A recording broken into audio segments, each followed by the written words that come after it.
السلام علیکم جی، اپنا نام بتا دیجیے گا اور آج بہت بڑی تعداد میں آپ ینگ فارمیسٹر یہاں پہ موجود ہیں پشاور پریس کلب کے باہر، کیا مطالبات لے کر آئے ہیں؟ جی السلام علیکم،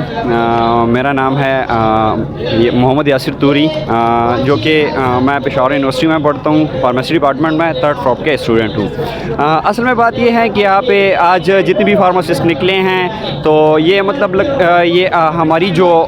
یہاں پہ ینگ فارماسسٹ کمیونٹی کا احتجاج، جو پرامن احتجاج چل رہا ہے، یہ اپنے حقوق لینے کے لیے، لیکن ابھی تک ہم پرامن رہے ہیں، اور یہ فارمیسی سروسز پالیسی کے حوالے سے ہیں، جو کہ یہ پالیسی 2020 سے لے کے اب تک یہ ادھر ادھر یہ سیکٹری ہیلتھ وغیرہ ان لوگوں کے ساتھ پڑی ہیں، لیکن یہ اس کو سائن ہی نہیں کروا رہے، یہ دھوکے پہ دھوکے کر رہے ہیں، اور کبھی کہتے ہیں کہ اس مطلب میٹنگ میں کر رہے ہیں، دوسرے میں، لیکن یہ صرف یہ فارماسسٹ کو دھوکے ہی دے رہے ہیں۔ سب سے پہلے اگر ہم یہ بات کریں کہ وزیر اعلیٰ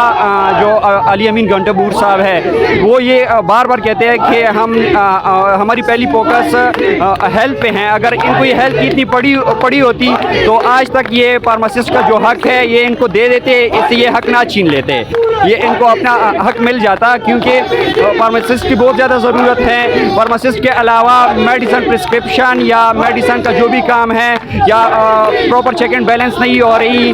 جو کہ ڈرگ انسپیکٹر کی کمی کی وجہ سے پراپر یہ کمیونٹیز فارمیسی وغیرہ کی چیک اینڈ بیلنس نہیں ہوتی، اور اس کا یہ بھی پتہ نہیں چل رہا کہ مطلب میڈیسن کس حوالے سے استعمال کیا جاتا ہے، لوگ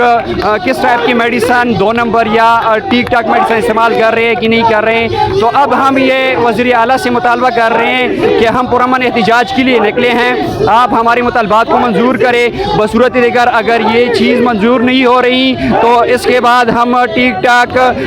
ایک مطلب اسٹرائک کی صورت میں آ کر یہاں پہ روڈ وغیرہ کا ہمارا بھی کوئی مطلب منصوبہ وغیرہ چل رہا ہے، لیکن ہم اس سے یہ مطالبہ کر رہے ہیں کہ جلد از جلد ہمارا یہ جو ہماری جو فارمیسی سروسز پالیسی ہے اور اس کے ساتھ جو مطالبات ہیں یہ ان کو مطلب اپروو کیا جائے۔